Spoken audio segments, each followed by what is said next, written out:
Allahumma ya rafi'ad darajat, Allahumma ya rafi'ad darajat. Allah. Bulan Ramadan urang aya zakat fitrah. Ieu teh mudabdabun puasa urang teh bainas sama wal ardi. Di tengah ngaganteng moal waka diangkat mun can dikaluarkeun zakat. Kaluarkeun zakat naik ka luhur. Zakatna 3,5 liter. Beasna nupang bagus dah disiapkeun. Keutamaan bagi jelema nu deuk balik ka Jawa Tengah, balik ka Jawa Timur, memeh bulan, memeh lebaran, ngazakatlah di lembur masing-masing. Sakali deui urang ibadah nu utama ulah sok ngomongkeun ngadenge ka RT di lembur, sia ngontrak di dieu ngising ki di dieu ngazakat di ditu, hawa nafsu. Lain kitu ieu mah keur nuduhkeun bener-bener ibadah nu mantep. Tama ndek dikitukeun tah aing mah mere bae kitu ka si ai hayang-hayang teuing mah tak daki aing. Aing mah ditu deuk itu bae sih. Urang keneh tah sia. Kurang keneh ka dieu saekeun. Sakali deui supaya mantap ibadah urang lain lalagaan kula mah sakadar nuduhkeun ulah ngadenge omongan-omongan tatangga jeung nu boga kontrakan supaya mantep. Tama dek mere bae besi emas mbak dek balik ke Jawa Tengah, balik ke Jawa Timur. Nah iya ngazakatna di ditu mun henteu ka lebaranna. Acenah berangkat di dieu tanggal 28 macet dek ka Jawa Timur, di Jawa Tengah lebaran di dinya ngazakat. Acenah moal balik ka ditu moal dek di dieu we di dieu ngazakat. Eta kos kitu tah nu paling istimewa geus dicaritakeun nu istimewana bae geus tah kos kitu. Jadi ulah asa-asa guys. Dek balik ke Bandung, di Bandung ngazakat. Dek balik ke Surabaya, di Surabaya ngazakat. Acenah kieu bae mah, dek balik ke Surabaya barang datang ke jalan ka lebaranna datang ka ditu geus beres lebaranna teu ngazakat. Tolol sama budak. Bloon atuh tah mah. Ngazakat tetep. Iraha wajibna ngazakat pas malam takbir. Malam takbir, malam Minggu tah eta tah mulai ngazakat di dinya. Cenah abdi mah deuk diheulakeun bae 5 poe deui ka lebaran mangga. Acenah deuk 10 poe deui ka lebaran heug bae teh naon. Acenah deuk kuari bae encan.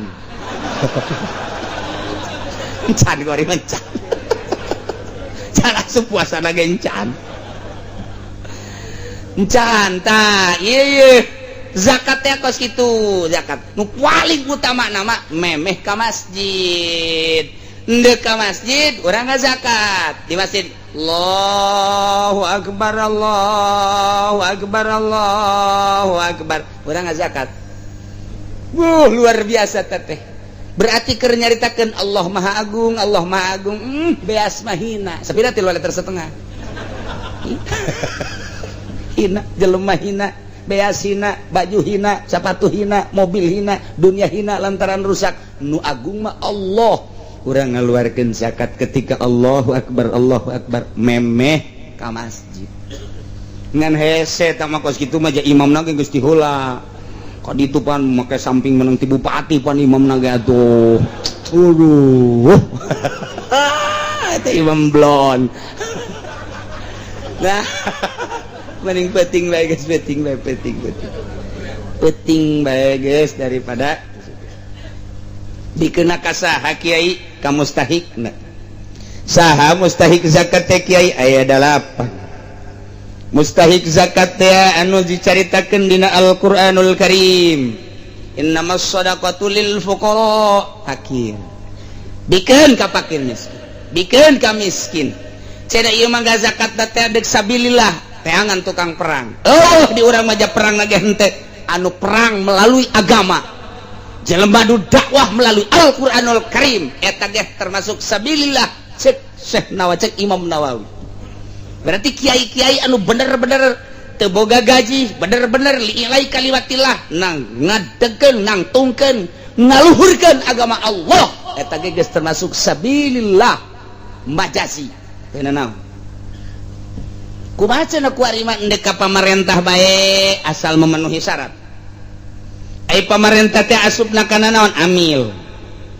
Ai amil zakat teh anu kos kumaha anu memenuhi syarat. sakumaha memenuhi syaratna hiji sain jelema tukang ngadataan, tukang dua tukang nyokotan, nomor katilu tukang nulisan, nomor kaopat tukang ngabagikeun. Ta eta nu kitu ngaranna amil. Berarti kurang teh dibentuk ku ari mah teu meunang cicing bae. Anu ngadata kudu aya, kemudian nu ngalaksanakeun nyokotan kudu aya, atawa nyana nampung ka dieu di mana henteu totog. Kemudian nu nulisan kudu aya, di samping eta nu bakal ngabagikeun ka mustahikna kudu aya. Eta kos kitu ngaranna bas badan amil zakat. Rekrut sageus dirikuk kembalikeun, tah ngembalikeun eta mah teu kudu di poean lebaran. Diengkekeun teu masalah, 2 poe, 3 poe, seminggu eueuh masalah.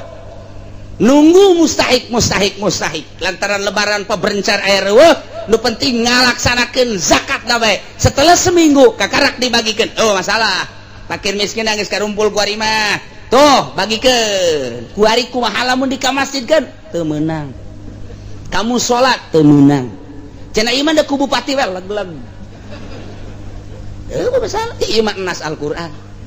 Geus urang daripada cangcaya mun ka pemerintah insyirofna teu pernah kadenge ka fakir miskin, mere mah mere bae urang supaya sampurna eta mah fitnah bae, fitnah teu pernah bae aya pengondisian duit zakat dibagikeun ka fakir miskin teu pernah.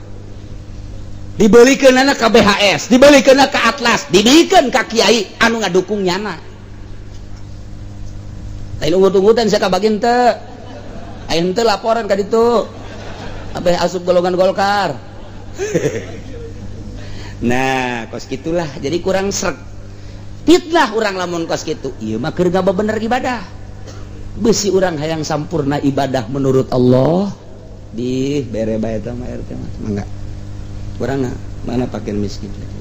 Jadi ngeunaheun plong hate. Nikmat jaduit aya lah sapira duit sakitu. 3,5 liter tah deuleu ku sabelah mata. Aing pokona neuk zakat neuk nu asli pokona ieu mah ibadah ieu mah. Kos kitu cenah kieu teu boga ngan boga sakikituna bae yakin henteu bakal diinsyirofkeunna. Lah cenah yakin teh yakin sabodongan kurang sampurna. Cuma masalah gula mah ngan nuduhkeun doang. Mun hayang sampurna langsung bae sebab kadengena pemerintah ngucurkeun ngabagikeun ieu zakat teh ka fakir miskin dibangunkeun doang dibangunkeun berarti dituna. Heuh we cenah aya eta mah kieu uci mah cenah kurang maca kitab dibacaan ku aing aya ge aya tafsir Murir.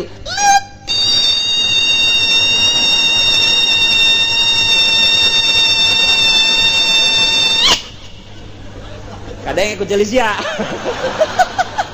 Aing baca kitab atuh je. Emang kumaha kitu aya nu nang tangan teu baca kitab cenah kieu cima. Bawa ka dieu sabaraha baca kitab. Aja dek diaonkeun dijual ku aing. Sok sambarangan nas ieu mah nas nya ada ulah harupak nas. Baca Fathul Muin. Baca Fathul Muin kurang kumaha. Eta teh Fathul Muin teh lain lalagaan. Nu atak lain lalagaan kumaha? Eta teh geus ditasawufkeun. Hartina Fathul Muin mah eta teh fikih geus semi tasawuf. Lain lalagaan nu matak masyaallah. Aya nu ngomong ulah bacaan Fathul Muin bae atuh maca kitab nu saejan mun deukeut aing.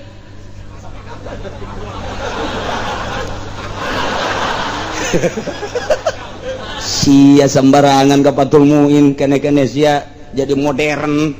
Teu bisa aing mah moal kaluar ti Takrib, Riyad, Sapinah, Fathul Muin, Iqnatuh moal kaluar ti dinya. Geus, cenah tah tuh kudu teu baca kitab cenah meureun ki uci mah teu meunang aya nu ngamenangkeun.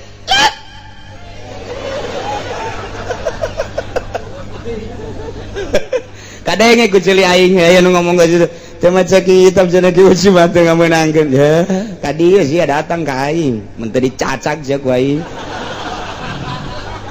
Abeh tuh waniun bae aing sieun mun didatangan ku nyana paan. Henteu ieu teh maksudna naon maksudna supaya rapih doang. Ibadah teh ka Allah. Kula mah kitu tah maksudna. Geus eueuh kepentingan ti partai, eueuh kula mah. Eueuh kepentingan ti organisasi, eueuh. geus ditekadkeun ku lama Gusti hirup teh ieu mah hayang ngahibat ka Gusti ku salat ku ngaji titik geus lah batur deuk nurut sabodo deuk henteu sabodo geus bae geus jadi tumbal aing mah diaromongkeun ku kiai-kiai Golkar sabodo kajeun nu penting nu can ka Golkar ulah sakitu doang kunaon atuh hook aing teh hook ka kiai emang kumaha kitu hook di Belaraja tinggal sabaraha gerintil di Cikupa tinggal sabaraha gerintil di Sepatan tinggal sabaraha atuh kaditu kabeh aing mana batur hook maksud aing hook sia mah salapi ka tadina menang ila manalaw ilmi atuh amilin baru sama tuh amil menang kitu tah ngaji kadang ikut ceuli bae tah jatuh mana bae atun itu menang saya orang Dahlah kan sorogan kos gitu tanang kos gitu mah atuh ulah ngagelok ka ditu hook maksudna ieu mah lain nanaon lain hook masyaallah nu geus ge ajur tah ieu mah maksudna lain ih pugunya ah jeung deudeuh nya hook jasa ngadengekeun tuh budak magang ngaji cenah aya 20-an alhamdulillah tilo ka mana nya magang ngaji senang hate barang kadenge kiai anu kuari mah cenah jadi tim sukses jaki sial amat maksudna naon teu hiri teu dengki atuh ulah nyana lah nu sejen bae lo sukses ge nu sejen nyana mah ulah magang ngaji bae hok aing teh lain syirik emang kumaha kitu ye tuh hok jasa ye barang sana bahasa ki soleh aya beta barang sana eta ku hok ulah jadi kos kitu ulah lah ieu mah atuh ngahalangan anu atuh dasar endek mandek bae nyana ge sana jadi halang-halang atuh kumaha kakak bae kan ditu nama teh ieu mah keur carita bagusan coba ku urang ibadah urang geus tadi puasana kemudian zakatna komo cek Tuan Syekh Abdul Qadir mah deui aya zakat syariat aya zakat tarekat aya zakat hakikat haji aya haji syariat aya haji tarekat aya haji syariat panjang teh ini dibaca mah emang geus cukup puasana bae tadi dibagi zakatna ge moal henteu kitu ngon leuwih rapih jasa ngabahasakeun syariat tarekat jeung hakikat kadanan urang nuturkeun eta teh ti Kangjeng Nabi atuh urang nu lempeng-lempeng cak Fathul Muin kitu bae lah masyaallah hiji beres tah cigade kaliwat awas kemudian taraweh kukula teh dibacakeun kitab dina hadis Tajul Jami'na panjang teuing tarawehna urang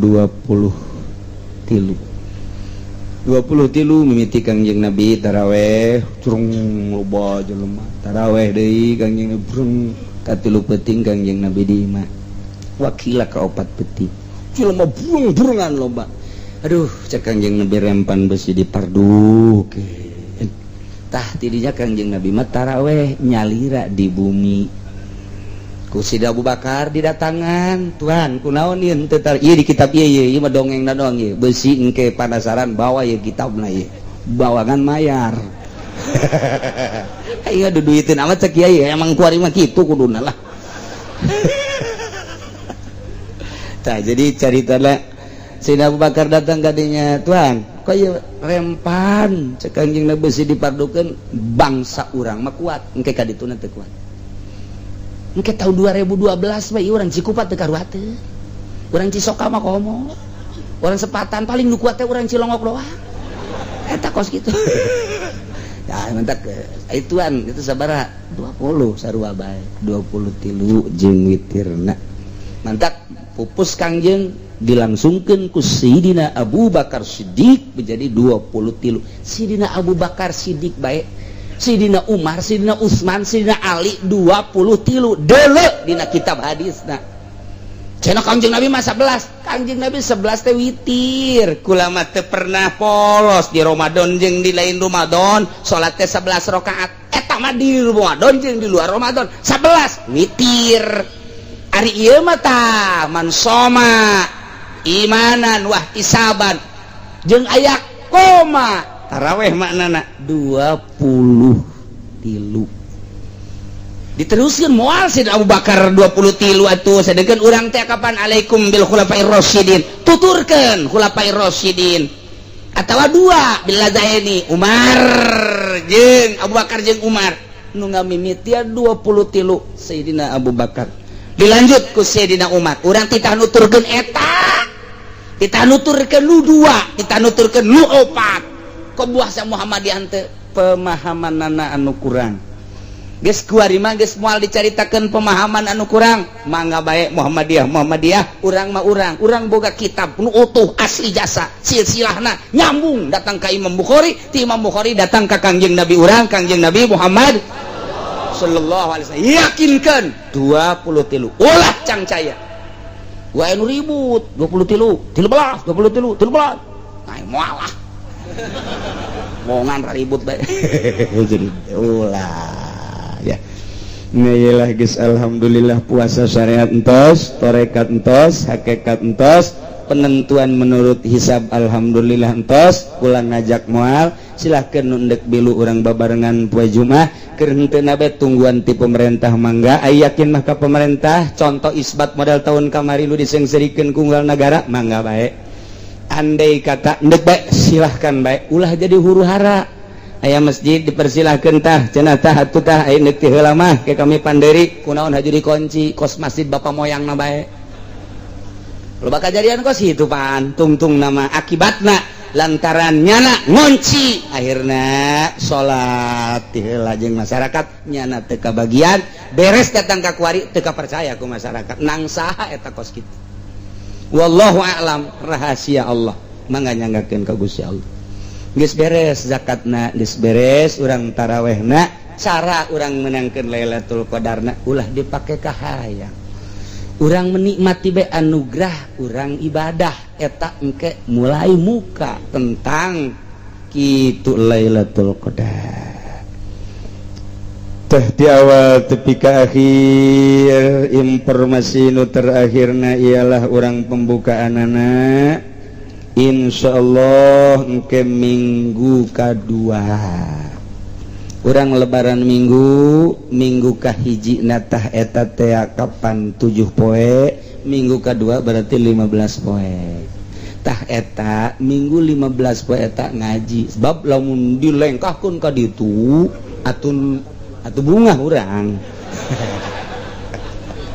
panjang teuing nya tak jadi yang ke minggu pertama lebaran minggu kahiji natah 7 poe minggu kedua 15 poe urang insyaallah mudah-mudahan panjang umur urang ngaji deui sakumaha biasa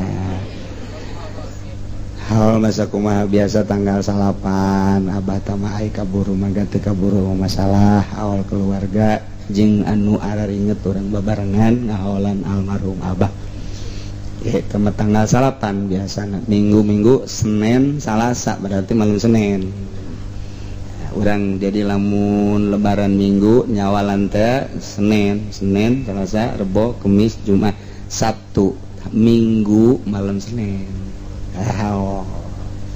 malam salapan biasa kemudian atuh kula saputer sataun ngaji geus teu asa-asa sakumaha bapak-bapak ka kula teu asa-asa bae artina ngomong sangeunahna sangangna sacablak da eueuh maksudna naon hiji sakadar maksudna akrabat kedua sakadar deudeuh jeung nyaa andai kata aya ucapan-ucapan anu kurang kata kurang titik kurang merenah di hati ta eta hampura insyaallah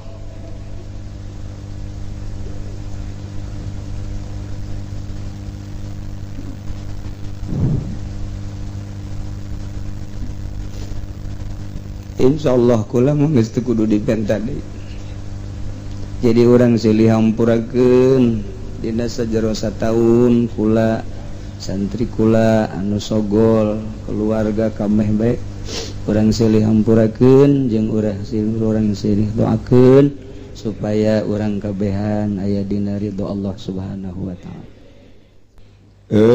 Obat tina babacaan aya ge maca sholawat mah supaya hate leuleus geus leuleus hate engke bisa jadi nemah lobakeun maca sholawat sapoe sapeting 4444 mun teu bisa sapoe sapeting saminggu 4444 mun teu bisa mah 444 bae, mun teu bisa mah 44 bae, mun teu bisa mah 4 bae atuh.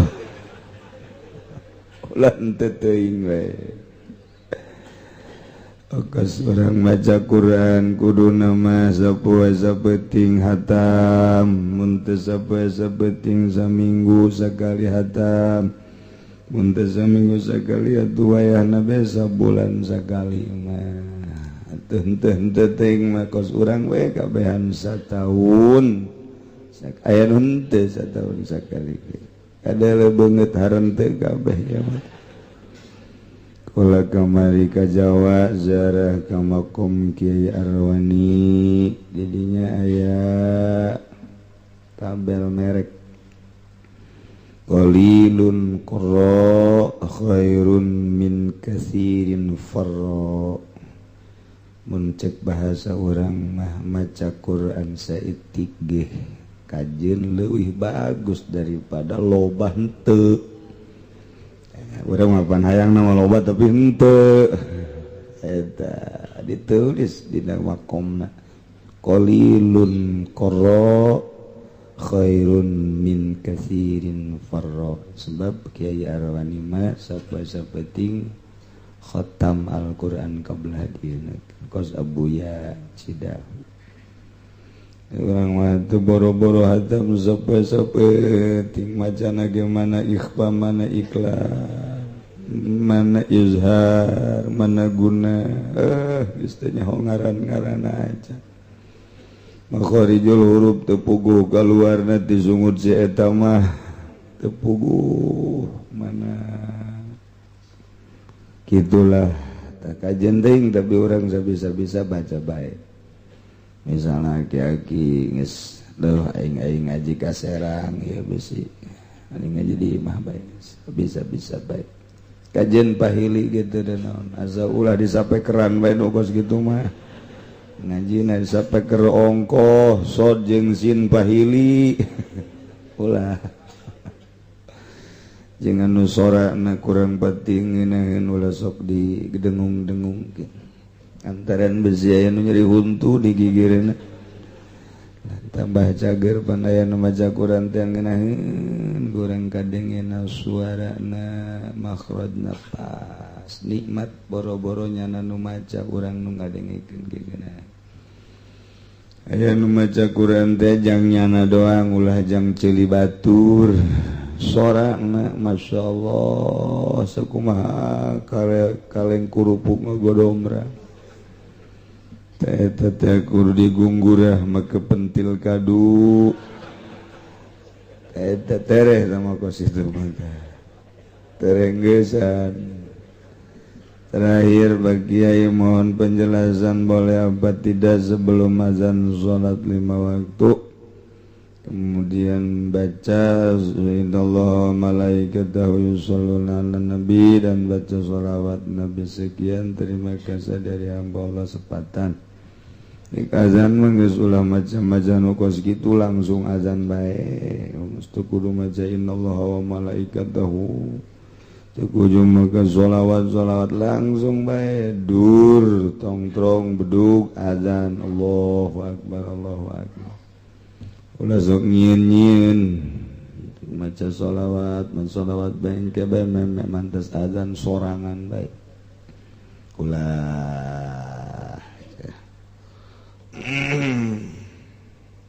besi engke ku anak incu urang pajar kudu kos kitu teh. Entek ulah sok nyieun-nyieun langsung bae geus. Tongtrong, bedug langsung azan di Mekah di Madinah gitu. Ibaheula ge kitu ulah geus maca innallaha wa malaikatahu yusholluna 'alan nabi ya ayyuhalladzina amanu shollu 'alaihi wa sallimu azan man teu kudu.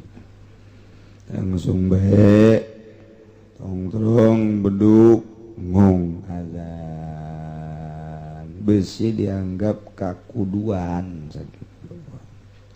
Muntek maca lalaunan baik kadang ku ceuli sorangan bae udah disapekeran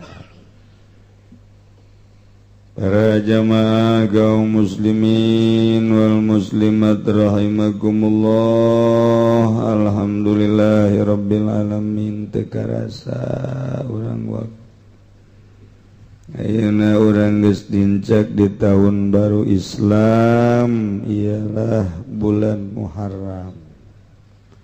Jatuh tanggal hijina lamun ngitung tanggal nu jitu make hisab qat'i.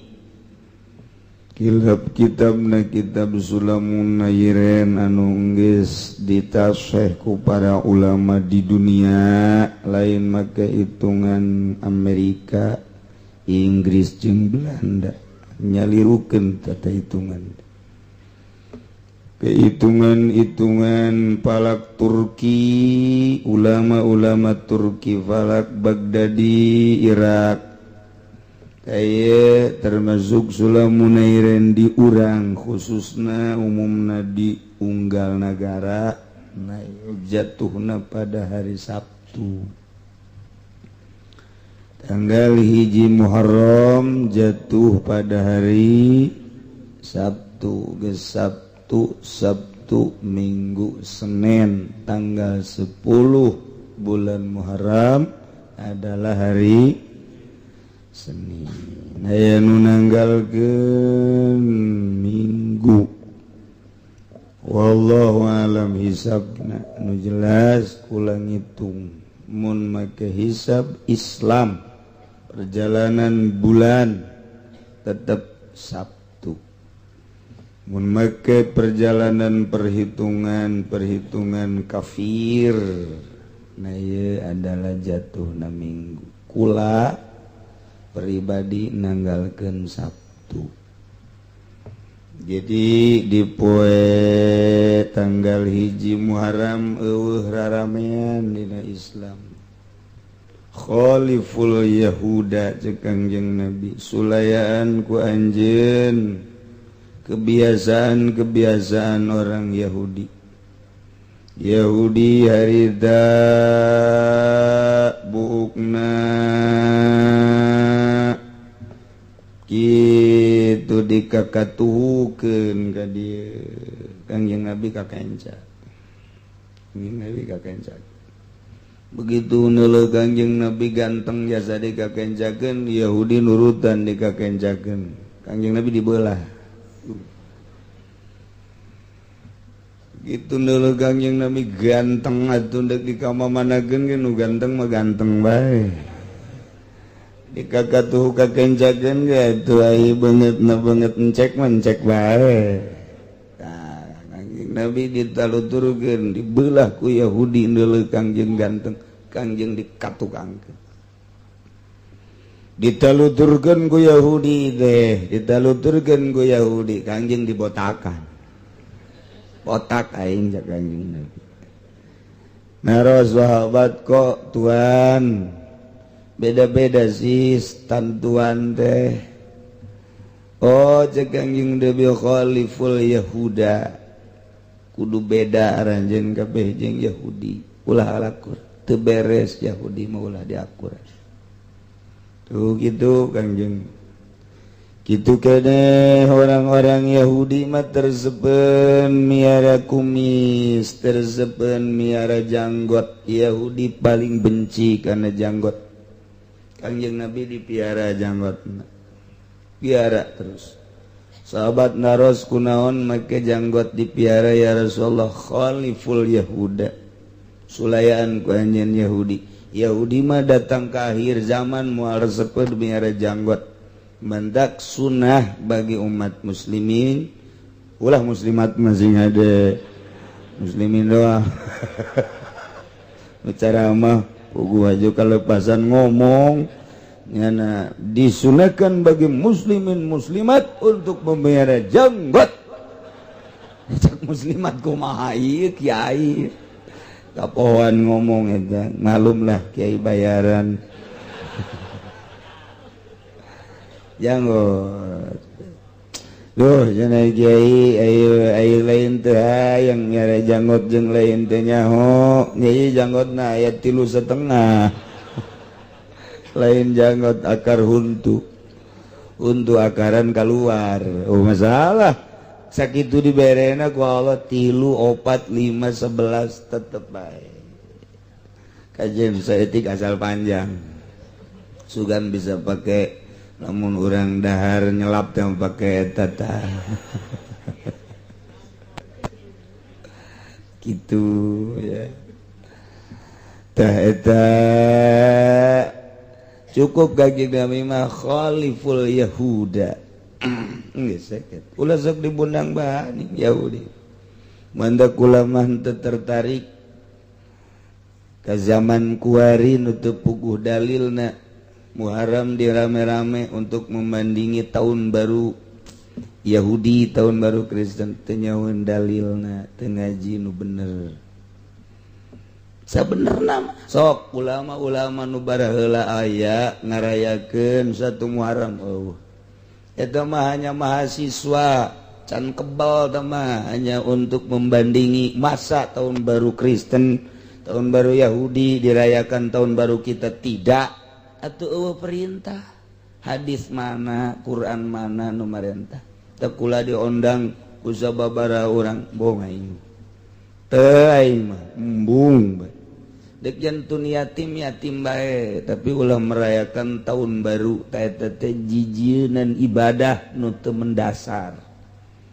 Mahasiswa teh mah hanya kapanasan khaliful Yahuda kajeun nyana-nyana urang-urang teu kudu urang marah ramean ya, lain tanggal 1 hari raya Idul Fitri ramekeun ku silaturahim, hari raya Idul Adha ramekeun ku masjid tah nu ngomong hewan henteu masjid nya tah. Aya aturan-aturanana masyaallah ulah sok kapanasan akibatna urang ngabandingi terus sistem pendidikan ge dibandingi ngabandingi urang terus ngalelep ka handap nyana nu utar atuh. Kuari pendidikan di Indonesia nu ngendalikeun adalah Kristen Yahudi. Sabaraha poin ieu pendidikan Islam nu diterapkeun di SD, di SMP, di SMA. Eueuh saeutik-eutik acan. Teu bisa dibandingi urang nyeun pendidikan khusus Islam ulah berbau-bau Kristen dititahna kumaha majelis taklim madrasah sok geura mantep pendidikan pondok pesantren moal eleh kajenkeun kukumaha ge asal percaya diri ti mimiti amil apa aya di sakola amil moal aya tanya kaluaran YIN atau UIN ku ari mah. Tanya dokter Andasna, sini loh, Pak Guru sini. Ada apa? Amil ada berapa? Amil ada berapa? Paling ngajaknya di kampung saya ada 1.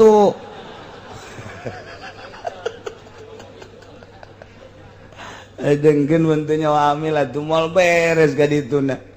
Coba budak kakarak asup ka pondok pesantren. Amil ada berapa, Ceng? Oh, i'lam annal awamila fin nahwi mi'atu amilin. Waruhan sira. Waruhan sira, ah. Tunjuk-tunjuk nya nama kewaruhan sira. Jurumiyah moal aya di sakola aya geus di sanawiyah aliyah baheula kuari. Sorok baheula mah aya. Zaman Al-Husna Tangerang, zaman Ki Muhtar Gembor. Kala luar ti sakolahan kos kitu biasa maca kitab kuari mana diakui pendidikan kos kitu teh formal bisa ngaji bisa baca kitab Sapinah Riyad Takrib di Araji tinggal nama di Tangerang ada Al-Husna tinggal sebuah nama mana kuari kualitas kula keur leutik ngadenge Al-Husna hebat tapi kuari mana di tengah-tengah kota Tangerang pendidikan anu mengarah kada Islam hancur akibat kompetisi nyana merasa kalah ulah ngarasa eleh terus mana di sekolah nu ngaji alfiyah sedangkeun teu ngaji alfiyah baca kitab ujianna kadangena ge garihal ulah disangka hebat eta bangsa dokter Andas ceramah kadang ku santri aing mah macana ge belu tah bahasa mana tah belu tah belu aing mah ngade aya belu tah keluar deui teh belu tah belu aing mah ngadenge sia belu tah tuh komo datang ke ilmu mantik taruhlah mantik mah aya di universitas aya sistematika filsafat aya ideologi filsafat aya macem-macem eta teh mantek teh tuh kemudian bilagah mana dia aja nu mantak kesel ngadenge ceramah jeung pidato na jelema nu teu ngaji di pasantren lawan sababna teu dikemas teu dirapih-rapih bahasana make ilmu bilagah iraha ngomong nu rendah iraha ngomong nu kuat iraha ngomong anu naon kitu ngaranna lalaunan iraha ngomong nu keras iraha ngomong kudu bahasa intelek iraha ngomong kudu bahasa eta Kangjeng Nabi kapanggih jeung tukang tani ngobrol tani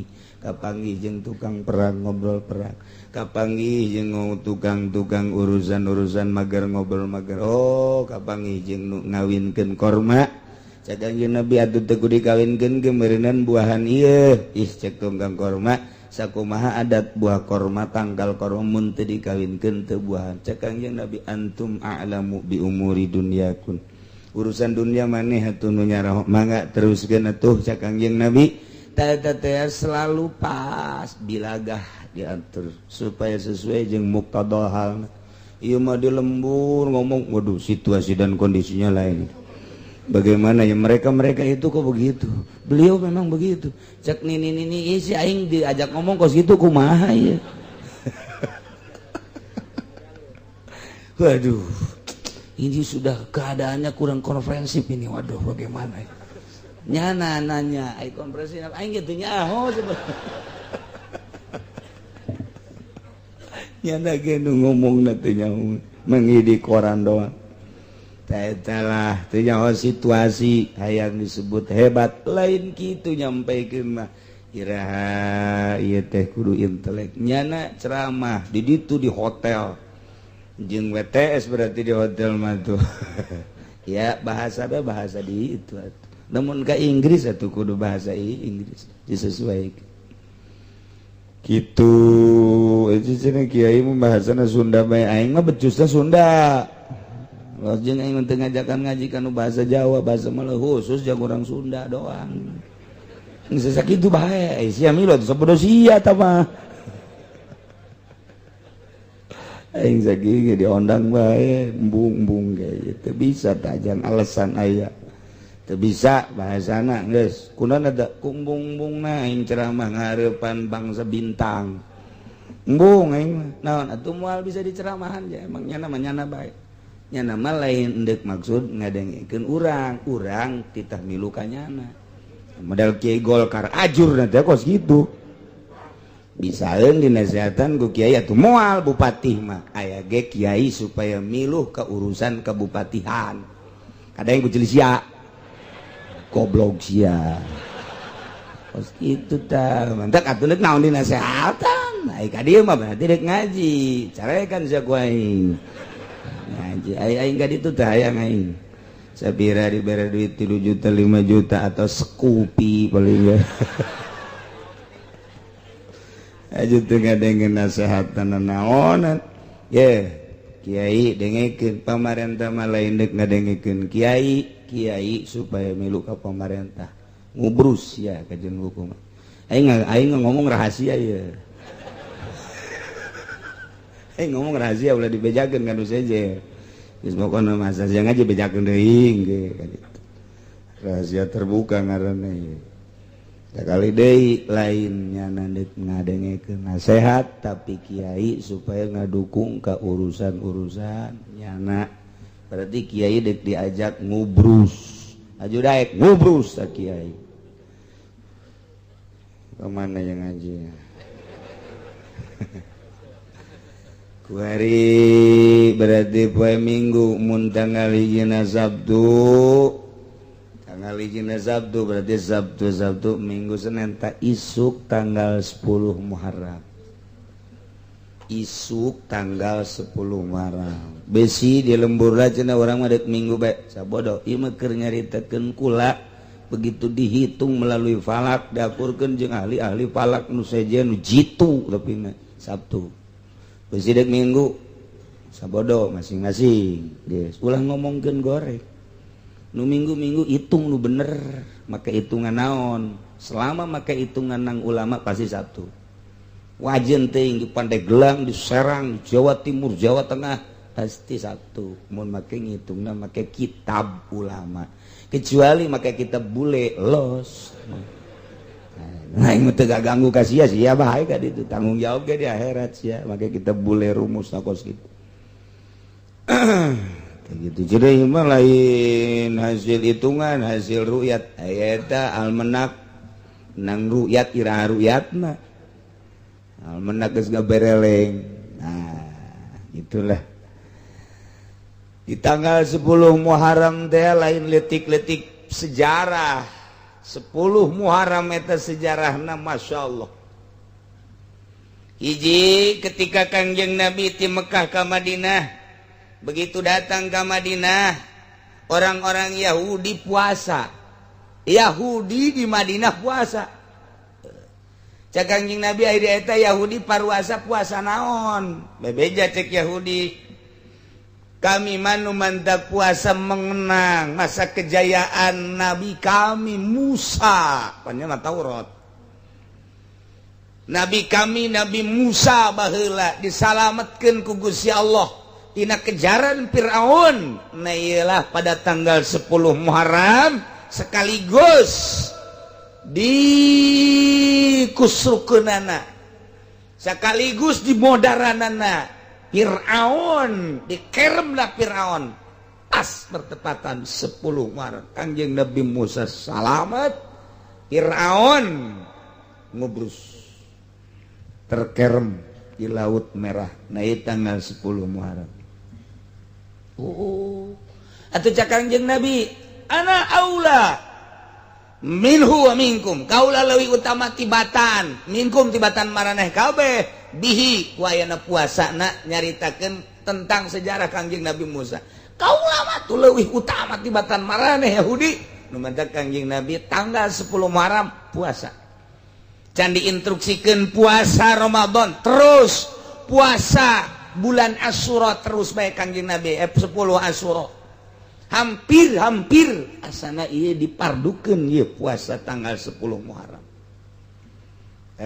Kangjeng Nabi puasa teh terus bae pas di akhir hayat di akhir tahun-tahun Kangjeng rek maot cek Kangjeng Rasul inna istu ila qabilin la sumanat tasya wal ashar lamun kaula hirup datang ka tahun hareup niscaya kaula endek puasa tanggal 9 jeung tanggal 10 ulah endek puasa tah lantaran cek Kangjeng Nabi khaliful Yahuda Yahudi mah puasana ngan sapoe doang geus kula deuk ngabedaan jeung Yahudi jeung tanggal 8 jeung tanggal 9 Tasua disebutna ngan Kangjeng Nabi kaburu pupus jadi tekungsi Kangjeng Nabi puasa tanggal 8 9 ngan tanggal 10 hungkul ngan aya bahasa Kangjeng setelah eta cek Kangjeng Nabi sumu al-ashr wa qablahu yauman wa ba'dahu yauman wa khaliful yahuda paruasa aranjeun kabeh tanggal 10 Muharram jeung memehna sapoe jeung entasna sapoe bedakeunlah ngabedaan aranjeun kabeh ka Yahudi mah puasa nangan sapoe urang mah 2 atawa 3 poe nah kuari puasa ya kuari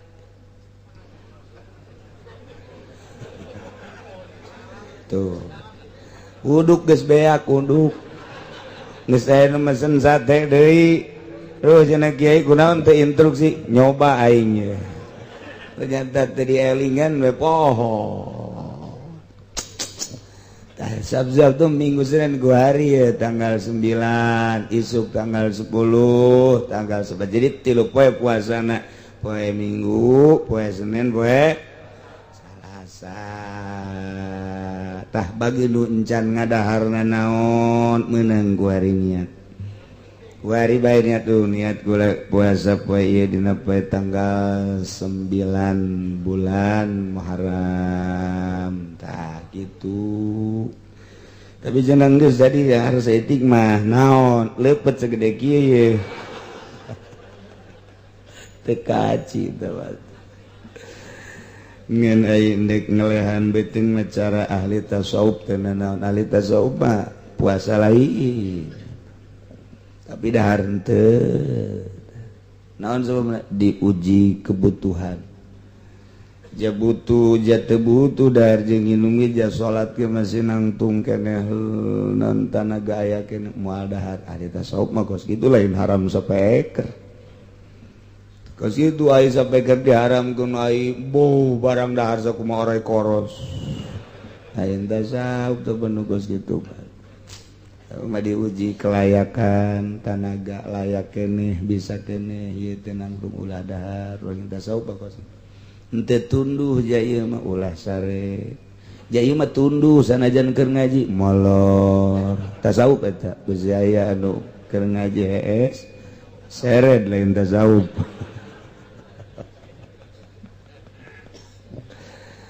Adek ahli tasawuf mah sarena ge atuh tara di kasur geuna mah keur diuk di mana hayangna be di masjid hayang sare antap loloban ahli tasawuf mah di masjid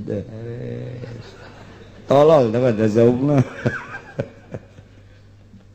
insyaallah ya bersih ayeuna jana orang dahar jar nginum tapi ka ayeuna niatna itu somal yaum kula puasa dina poe itasi dina tanggal 9 Muharram geus kulantaran poe ieu mah beureunanan aduh teu nyaho ajeun isuk bae tanggal 10 na isuk jeung tanggal 11 poe Salasa duh cenah kieu teu kuat jeung kula mah di pabrik ieu mah ai 3 poe mah 2 poe bae 2 poe ge cenah teu kuat sapoe bae tuh poe isuk bae sapoe ge cenah teu kuat kumaha sia bae atuh tah mah aing ngabejaan doang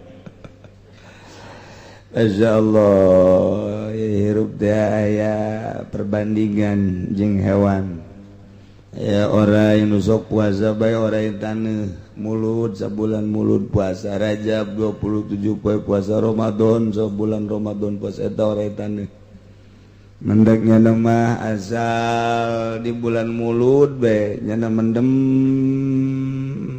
puasa sabulan bulan puasa naon gara-gara orang yang taneuh ke akhir bae hiber teng kadeuleuk urang wah itu naon itu nu hiber naon itu diudag kuno sok puasa kuno sok tapa lu bae ka kuburan aya di dulu kadinya disorot aya ngaringkep nah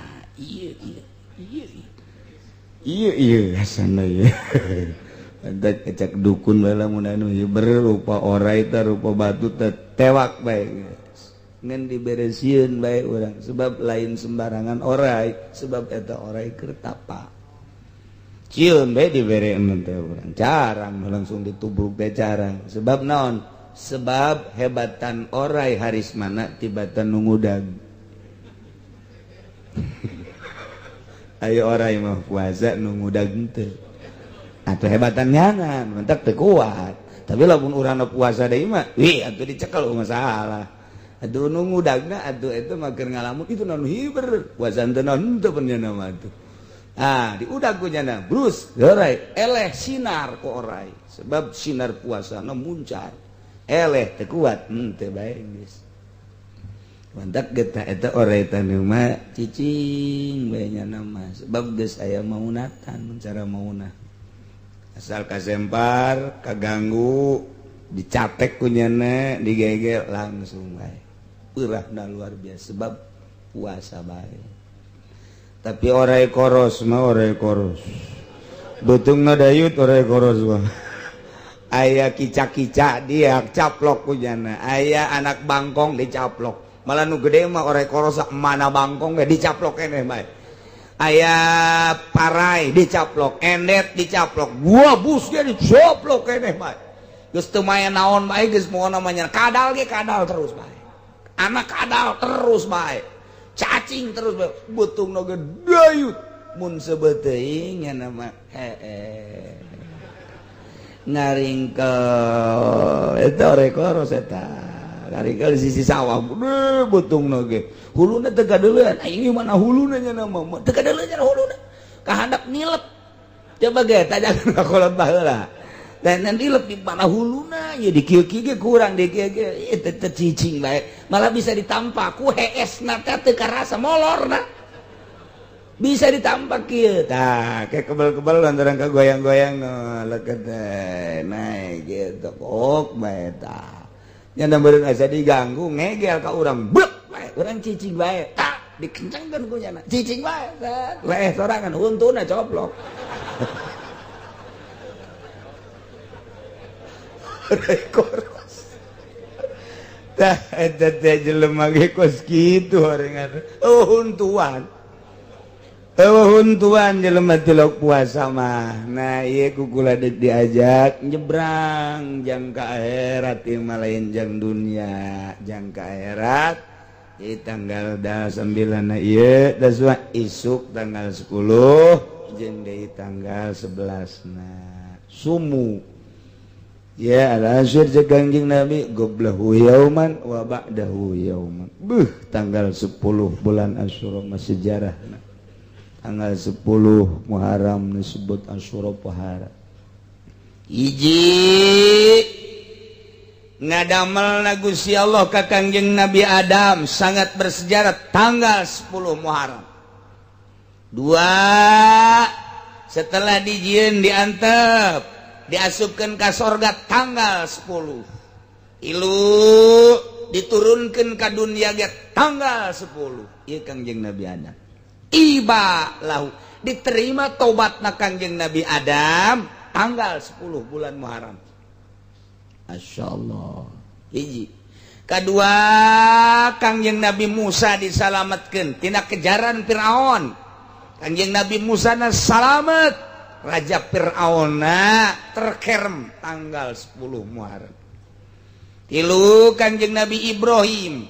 Ketika Kangjeng Nabi Ibrahim dibalangkeun kana sana disalametkeunana tanggal 10 bulan Muharram. Nomor kaopat didamelna langit, didamelna bumi, didamelna aras, didamelna kursi tanggal 10 Muharram. Didamelna samawati wal ard wan nujum panon poe bulan berbagai bintang didamelna tanggal 10 Muharram. Sangat bersejarah. Gitulah sunatullah. Kangjeng Nabi Idris alaihi salam ditaekeun ku Gusti Allah ka langit. Ieu tanggal 10 Muharram.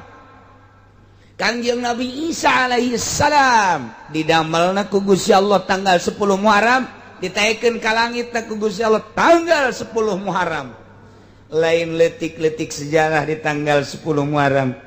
Nu mantap para salafus sholihin, para wali-wali Allah kepenting ye. Pada tanggal 10 Muharram nya nama tafakkur pul, merenung sejarah, merenung loba kejadian-kejadian, merenung direnungkeun ka dirina. Termasuk Kangjeng Nabi Nuh alaihi salam. Kangjeng Nabi Nuh disalametkeun turun ti kapalna tanggal 10 bulan Muharram. Begitu tanggal 10 tarurun jeung kaumna lalapar kabeh cek Kangjeng Nabi Nuh lantaran urang lapar coba aya naon coba kumpul-kumpulkeun aya naon bea setik, aya kacang kedele setik, aya gandum setik, kacang tanah setik, aya gitu naon ngaranna bubuk roti setik. Hijikeun cek Kangjeng Nabi Nuh asakeun, diasakeun. Begitu deuk diuyahan, uyah eueuh bawang eueuh segala eueuh ngan saeta-etana doang dibagikeun disebut bubur Asyura, bubur tiis. Baheula mah tanggal 10 Muharram ngabubur tilok di uyahan. Cek urang mah kuari mah uyahan bae tetep. Uyahan bae tetep. Ngan eta kolot baheula ngadidik anak teh nyahoan. Masyaallah. Jadi terkenang kan begitu anak ngadahar pentis asuronya jadi jaho kuari mah lantaran tilok na bubur-bubur acan boro-boro anak na kolot na ge pan kuari teu tasu apan kuari geus teu nyahoeun tah ieu tanggal 10 isuk puasa sorena ngabubur tiis ngan teu instruksi teh mah sakadar sejarah doang geus mendek nyieun bubur dua rupa kuari mah hiji bubur tiis ulah loba-loba itu mah sejarah doang nomor kedua mah bubur kacang hijau bae make roti disusuan basa etik ini eta mah geus anakna nanya mah aya dua mah ieu mah sejarah ieu mah jang siat gitu jadi dua aja parah eta kolot baheula ngadidik ka urang masyaallah terkenang ku hari lalepasan di bidah sih pas gitu teh ya tapi bidahna termasuk bidah hasanah naon ngadidik ka anak nyaho pan urang oh nya tuh kitu keneh termasuk Kangjeng Nabi Yunus alaihissalam Kangjeng Nabi Yunus teh dinaon kitu ngaranna Kangjeng Nabi Yunus dilepehkeun ku lauk na eta tanggal 10 Muharram. Jadi lain letik-letik poe, lain letik-letik sejarah nu mantak kukula dicaritakeun kitu Kangjeng Nabi pohara jasa teu pernah tinggalin tanggal 10 Muharram puasa urang sebagai penganut Kangjeng Nabi urang Kangjeng Nabi Muhammad sallallahu alaihi wasallam nurutan Kangjeng puasa tanggal 10 Muharram ndek nuturkeun ucapan Kangjeng in istu ila qabilin la sumanna at-tasi'a tanggal 9 ndek ieu mah nurut ka ucapan Kangjeng cak Kangjeng Nabi sumu goblahu yauman wa ba'dahu yauman memehna sapoe entasna sapoe dek dituturkeun kemudian khaliful yahuda sulayaan ku anjeun Yahudi ulah diakuran Yahudi mah gitu datang ka kuari ulah akur jeung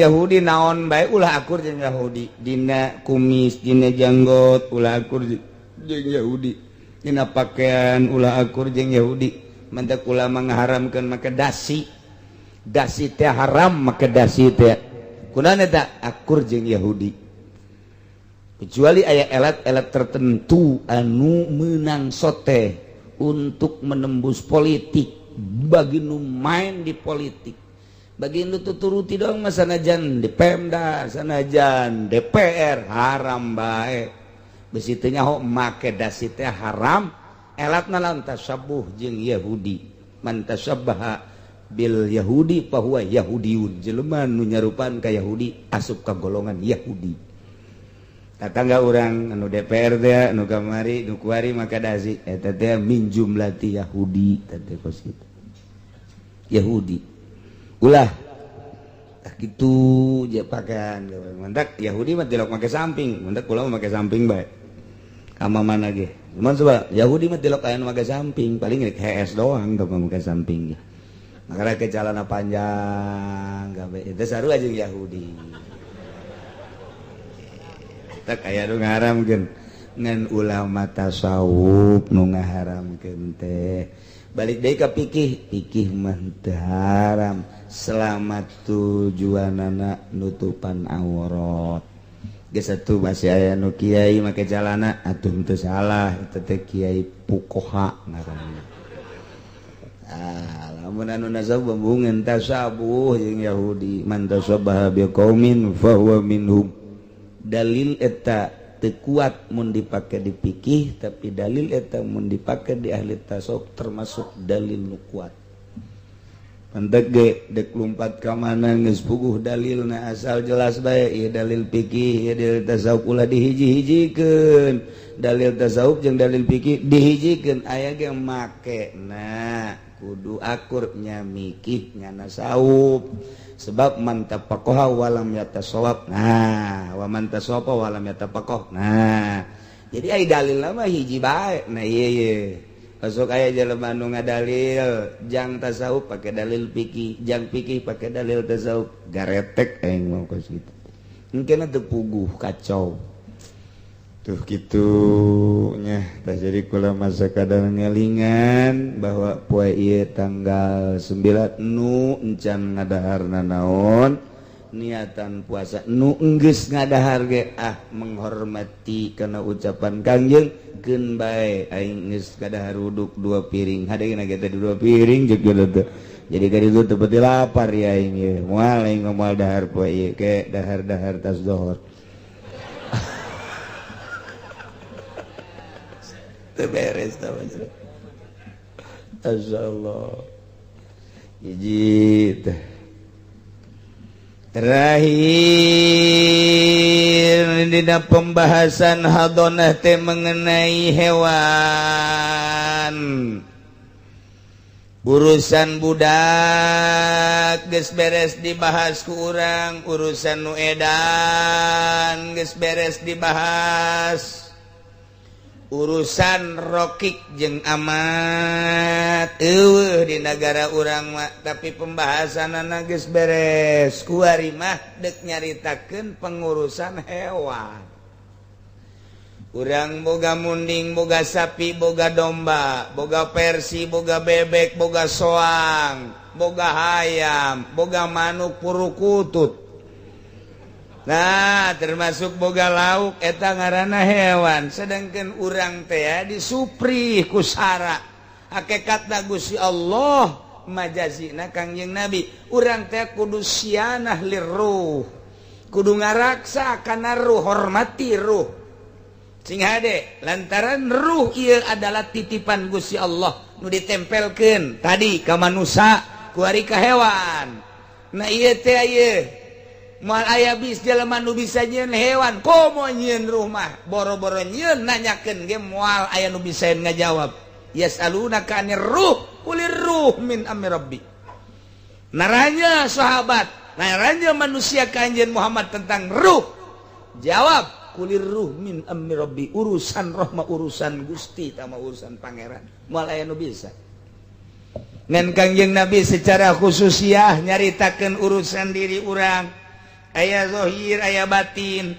di batin urang teh aya kolbu di jero kolbu aya sir di jerona aya ruh nah iyalah ku Kanjeng Nabi dicaritakeun aya lelembutan urusanana urusan roh tamanu kos kitu mah urusan nanyakeun roh mah moal dijawab tapi lemun urusan masalah kitu ngurusan roh nama tak ieu ku Kanjeng Nabi dicaritakeun sebab naon sebab tina bahasa Kangjeng paeh eta khurujur ruh anil jasad karualna roh tina jasad berarti aya roh khusus anu nempel di awak urang ketika urang maot kaluar tah roh eta teh moal bisa dipertanyakeun tapi jelema-jelema tertentu mah geuning bisa neuleuh ka roh Kangjeng Nabi bisa neuleuh roh Kangjeng Nabi wali-wali aya anu dibere maziah ku Gusti Allah bisa neuleuh ruh ya Allah kuring mangadenge eta bae ge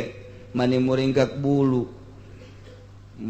bulu ningali Mama Sobari ngadenge dongeng Mama Sobari keur jamiahan kieu terus dikali kaluhur aduh ruh Mama Ilyas naik maot berarti roh kadeuleu Mama Sobari nama di dieu di Cilimus Mama Ilyas nama di Banjar coba eta roh bisa kadeuleu Masya Allah entah Kanjeng Nabi bisa ningali di jero kuburan keur disiksa kitu keneh sebagian wali-wali Allah eta teh ajaran-ajaran kitu teh kuari dileungitkeun melalui partai PKS melalui Wahabi sabodonya nanyana urang-urang deuleukeun ke ujung-ujungna anu kuat ngawahabikeun desakanana ti mana ieu ternyata ti Yahudi Indonesia begitu kental dengan karomah Indonesia begitu kental dengan maunah Indonesia begitu kental dengan mistik walaupun mistik eta teh timbul ti karomah timbul ti maunah atawa ti dukun mistik mah leuwih umum deui ieu hese untuk diruntuhkeun cek urang Yahudi bidah-bidahkeun ulaya muludan ulaya marhaba ulaya wirid-wiridan dibidahkeun nah lantaran hese bae melalui Muhammadiyah melalui Persis melalui Wahabi melalui PKS kuari dibuat sedemikian rupa di pemerintahan tah takos kitu nyana zahirna mah nurutan Kangjeng Nabi berjendot kula mah ingat ka dongeng eta berjendot tak bertumis kambing bertumis tak berjendot hurang udang nya jadi masalah gitu karomah mantak di Indonesia mah tetep pamimpin teh kudu anu berbau mistik. Bung Karno baheula Bung Karno mah karomah ulah dikira deuleu babaturanana Sabang sampai Merauke kiai-kiai deuleu kelas duniana di luar negeri na Bung Karno Masya Allah berkaromah jeung boga wiridan khusus nu hese wain wiridan ibadah itulah Bung Karno mantak carita digul carita Jakarta carita dakwah Bung Karno memuringkak bulu orang ketika Bung Karno rek dakwah Karangkas Bitung emang naik mobil henteu naik kereta api Bung Karno di Jakarta naik kereta api kebenaran kapanggih jeung sababaraha santri nu deuk masantren Karangkas Bitung cak santri teh si jelema gagah amat pahareup-hareup di kereta api pahareup ditanya ku Bung Karno teh ini mau kemana? Saya mau ke Rangkas. Mau ke rumah siapa? Mau ke rumah Kiai Anu. Oh, mau ke rumah. Padahal Bung Karno gede ka imah eta horeng di Kiai eta poe eta teh deuk acara gede. Jadi akur ta tujuanna. Berapa orang? Cek Bung Karno. Saya ada 15 orang mah. Udah nanti saya Bapak yang bayarin ya. Ih, jangan. Enggak, udah biarin tah. Dibayaran punya 15 orang di kereta api. Itu nanya si itu teh nanya, Bapak emang dari mana? Saya dari Jakarta.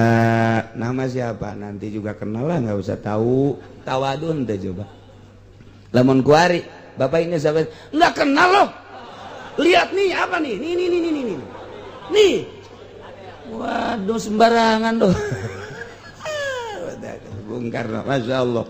Muringak bulu kalau malam menulis sejarah Bung Karno. Turunnya di Rangkas babarengan yang santri. Pura-pura mau ke rumah Kiai Anu, rumahnya di mana? Yuk, cak santri bareng sama saya. Ayo, kamu duluan, saya belakangan aja.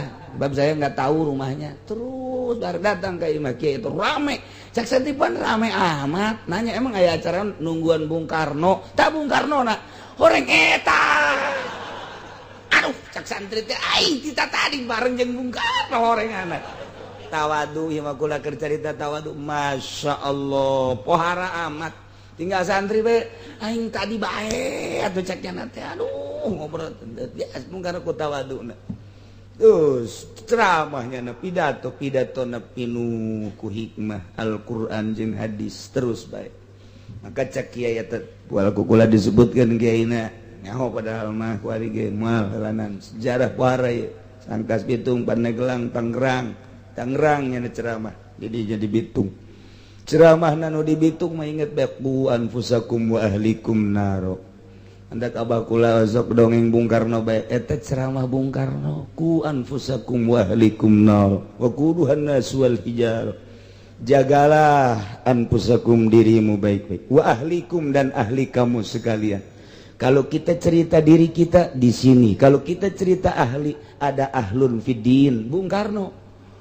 Ahli berarti seagama cak Bung Karno teh saudara kita itu adalah satu agama berarti bukan Indonesia saja bukan di Indonesia yang di Singapura ahli kita yang di Malaysia ahli kita yang di Amerika yang di Saudi Arabia sedunia ku anfusakum wa ahlikum nar kita harus peduli menjaga ahli-ahli kita baik di dalam negeri Indonesia maupun di luar negeri sebab yang namanya satu agama itu adalah ahli tah cerita Bung Karno kadenya sia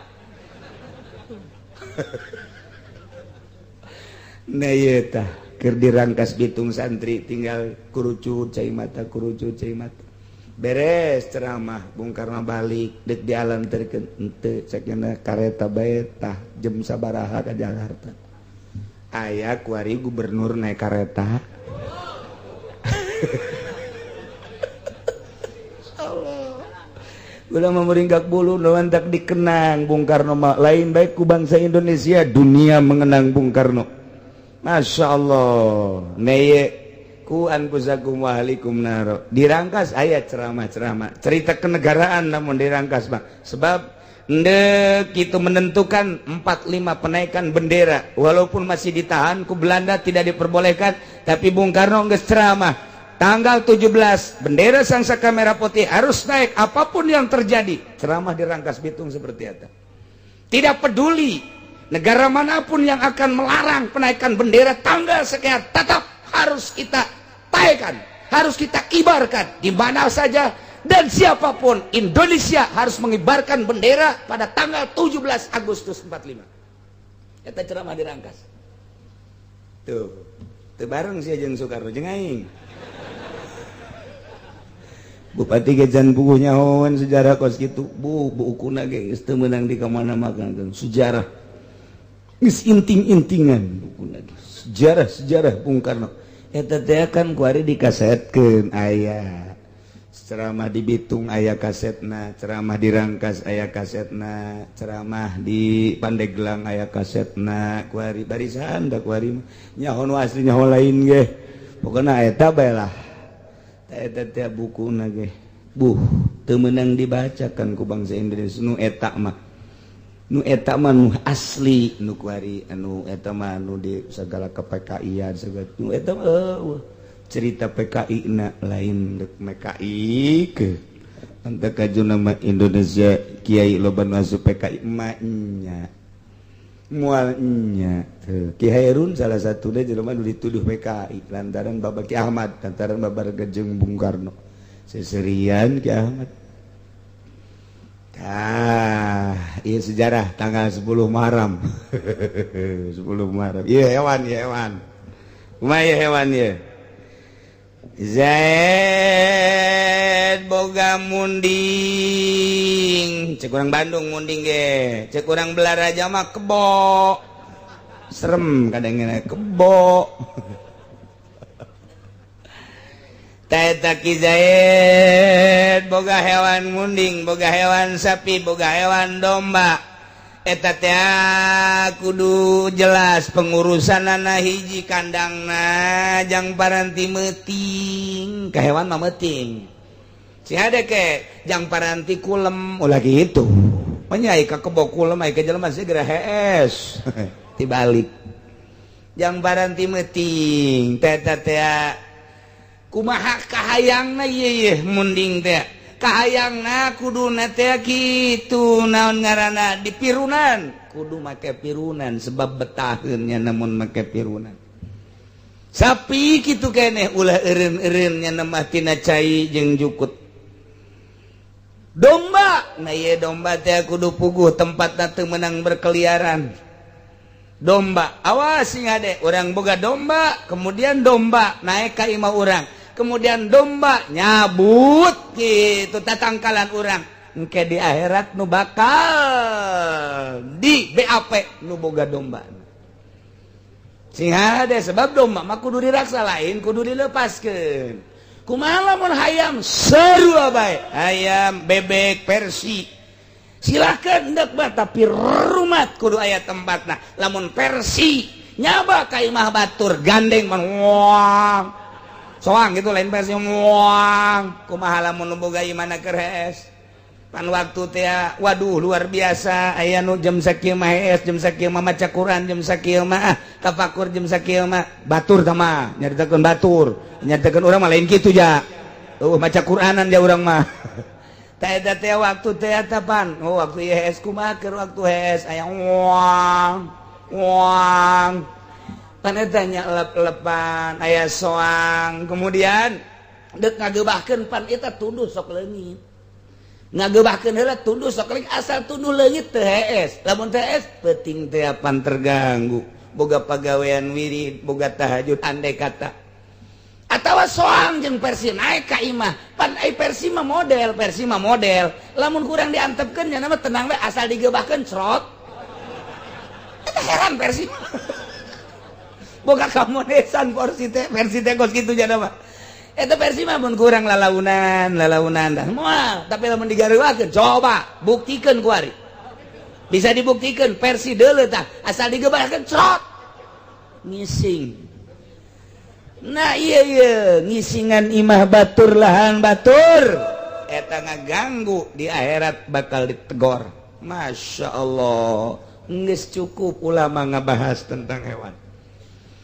Tahelanan nu pertama wa alaihi ala pudawabihi wajib kanu boga munding, wajib kanu boga sapi, kanu boga domba, kanu boga kuda, ala pudawabihi wasakyuha maraban hewana jeung inumanana ngombong disebutna.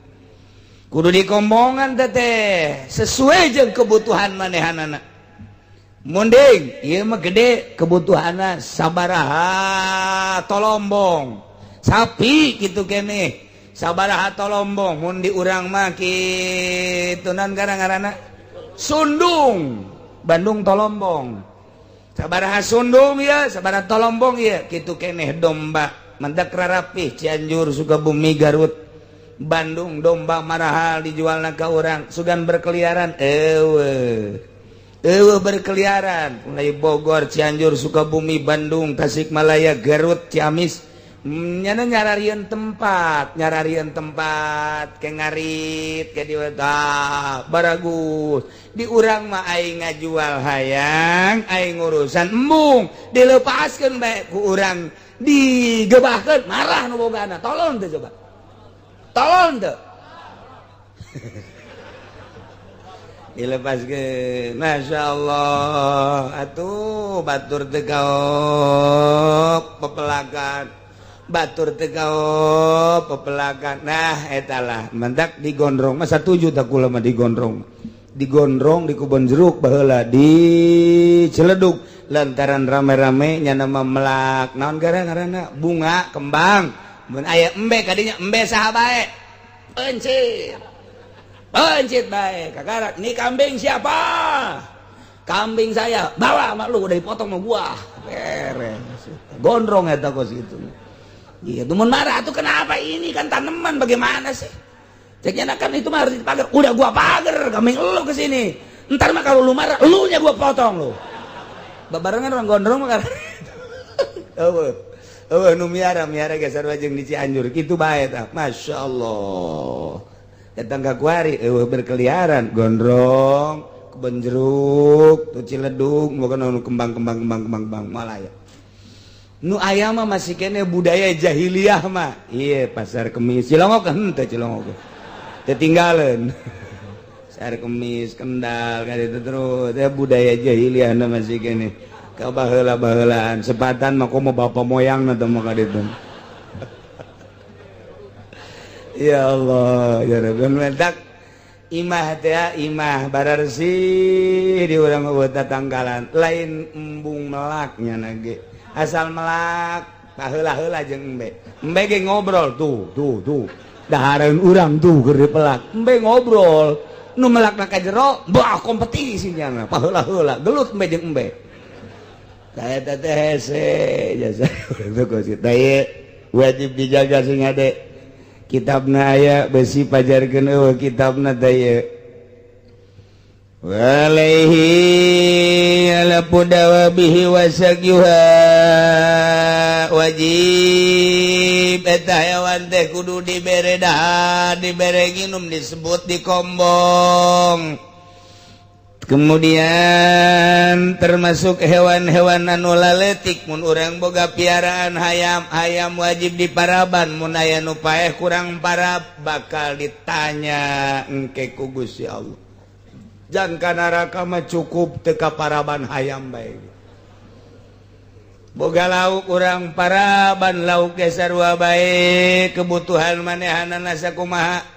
Kitu keneh boga manuk mantak ahli tasawuf mah tilok boga manuk. Lantaran manuk eta di kurungan ku Sayyidina Ali dibeli budak. Ieu manuk sabaraha duit cek Sayyidina Ali sekian. Beli. Begitu dibeli dihiberkeun. Bantuan dihiberkeun cek Sayyidina Ali nyana leuwih senangeun hirup babarengan jeung baturna daripada di kurungan. Tuh eta cek Sayyidina Ali. Lu sering Sayyidina Ali membelian manuk dihiber-hiberkeun. Andai kata endek tuh masalah pikih caritana lain tasawuf lantaran aya jelema nu kadadengekeun suarana ka purukutut teh aduh mun geus ngadenge purukutut hutang ge leungit mentak tilok mah hutang ngadekeun suara puru kutut bae. Ieu sabaraha puru kutut nu ieu mah 1 juta, nu ieu 2 juta, nu ieu 3 juta. Nu ieu mah puru kutut pancawarna, ieu mah 30 juta. Eta mah rurah eta teu dikurkeun, lamun geus dikurkeun bisa 100 juta, 150 juta. Puru kutut sagede kieu 150 juta. Masyaallah. Di dahar ge ku sorangan teh seubeuh. Berarti naon eta nu dibutuhkeunana? Suarana. Suara puru kutut masyaallah luar biasa. Mantap aja lama kermandian puru kutut kieu we teh isuk-isuk teh geus teneng. Pak leupas 30 juta. Nisain puru kutut teh. Aduh, 30 juta. Jakere 30 juta. Pamajikanna naon? 30 juta ieu ber. Geus galamun ngarokot 30 juta. 30 juta. Tungtungna mah lain bunga edan. Sok aya mah jelema teh. Tah ya, haek we cek pikih mah asal diurus. Asal diurus kebutuhan puru kutut teh naon? Kebutuhan manuk beo teh naon? Kebutuhan manuk cicit teh naon? Kebutuhan manuk dan lain-lain sebagainya. Tah teh naon parabna ulah kieu puru kutut engke dibere Caw Ambon. Cek puru kutut waduh aing teu beuki atuh ieu mah. Bahakan Gusya. Jelang-jelang aduh, teuing kadaharan aing cek puru kutut. Kudu akur tanya heula. Tot Aisyah kadaharan sia naon? Tanya heula. Ulah main bere-bere bae pan urang manyar nyaho urang. Geus tah mah bangsa apung manyar, bangsa manuk anu sok bring hidung teh naon garang-garangna? Peking. Eta teh nyaho, geus maninin geus lain deui. Maninin geus teu kabitaeun nya ku pare-pare maninin geus. Teu kabitaeun nya nama ku hileud-hileud leutik maninin mah tah. Mantap hajuna jana uncak-encak di tangkal nu sejen haju ngising tah eta engkena bakal jadi mangandeuh maninin tah. Bawaan maninin eta aya mangandeuh tatitet menang bae 10 poe timbul.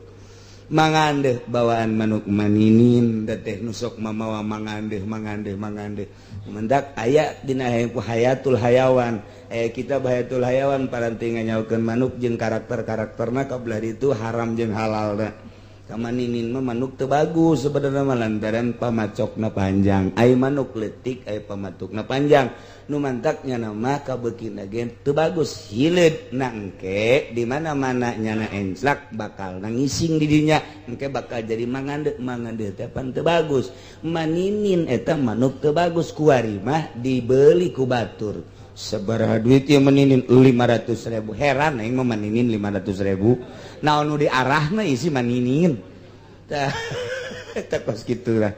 Nah ya manuk baik-baik secara tasawuf mah teu bagus, secara fikih mah haek bae. Aya jelema nu terhibur ku suara manuk sebab kelengkapan alam teh Gusti Allah teh nyieun untuk kelengkapan alam ialah manuk. Aya jelema keur pusing-pusing ngadenge baceona manuk waduh serba bisa ieu manuk cek jana teh. Cek pamajikan kakak teu bisa. Aduh teu.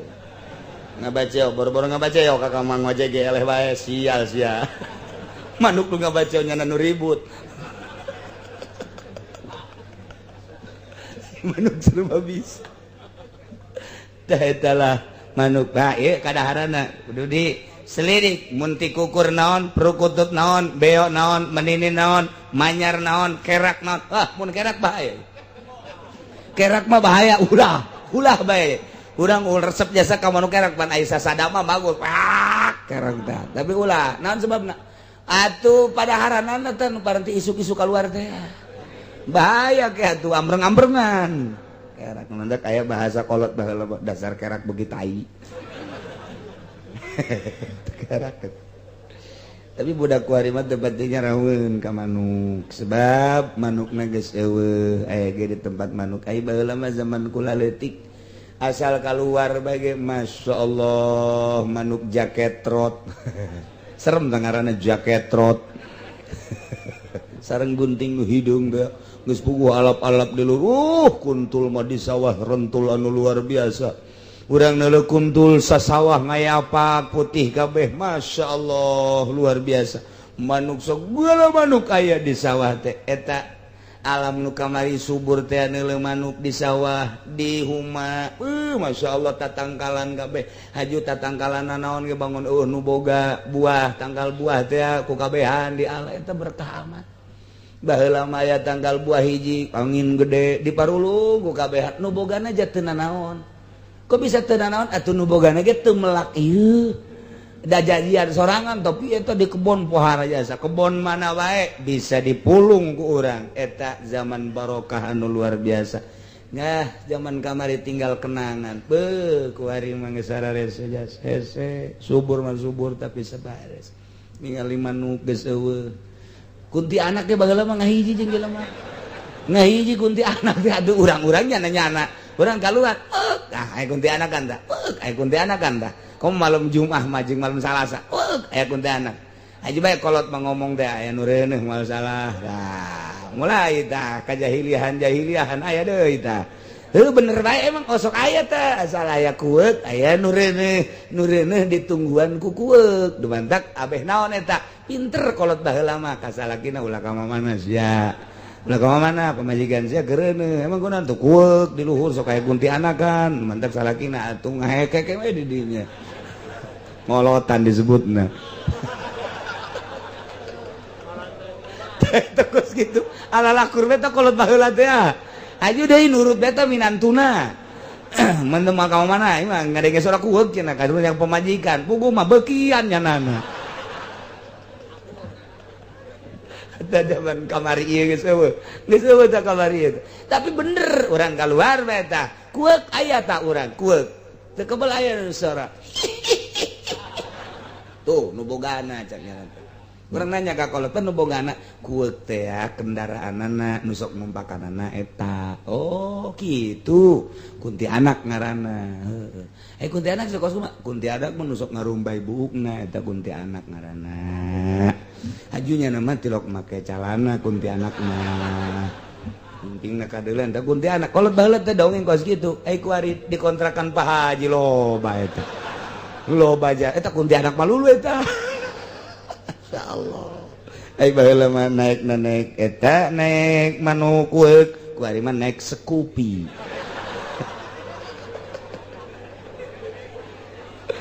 ya Allah ya perbedaan alam ya perbedaan zaman sikene subur jasa Masya Allah orang menyaritakeun babanjiran bae geret berada setengah babanjiran simut Masya Allah geus teu kawadahan urang dieu kabeh ka sawah ngalan simut nu botol teh anu ditiir teh simut lagi geus macem-macem aya nu teu meunangan bae deui sarua pangitik tinggal pangitik tapi teu meunangan bae bebe jaga bapana batur meunang sabotol 2 botol nu satiran kula mah teu meunang mana pangitikna ieu coba ka dieu ku abah dihitung heula mais manggang ngorogo poos mais manggang ngorogo poos aduh sia mah poos tungtung lah poos moal meunang sia nah ku abah dihitung dari mais manggang ngorogo tah ngorogo bae tah atau mais ge tungtungna mais manggang ngorogo mais mangga ngarogo maisnya mais tek ditungtung tadi mais teh potong tak geus mais bener bae begitu ka sawah deui masyaallah meuli nyana lauk mais pohara jasa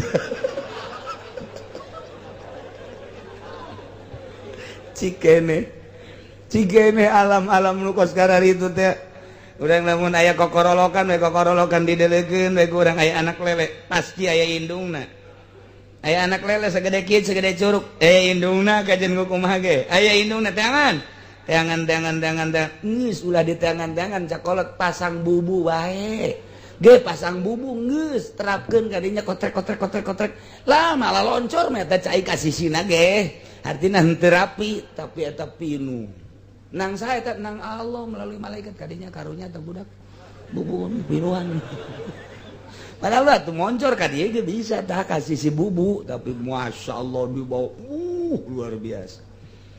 Tah eta zaman geus eueuh, kos kitu teh zaman subur luar biasa di mana zaman subur mah aneh. Kumaha anehna? Usim-usan ngecrek urang teu ka mana-mana. Di mana? Deuk ka mana tuh jahese?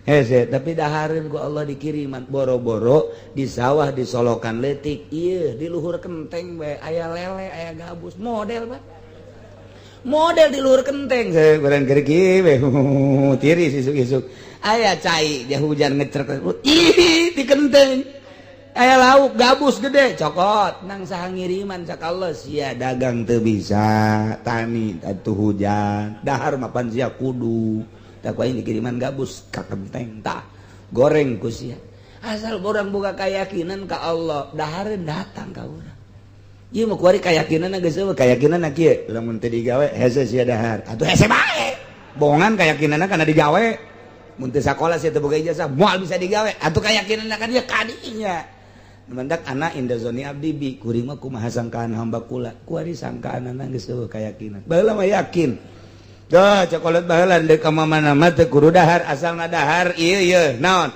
tah ngadahar dangdeut congona doang amis ge deuk ka mana kuat ge sia ngadahar 7 bae pokona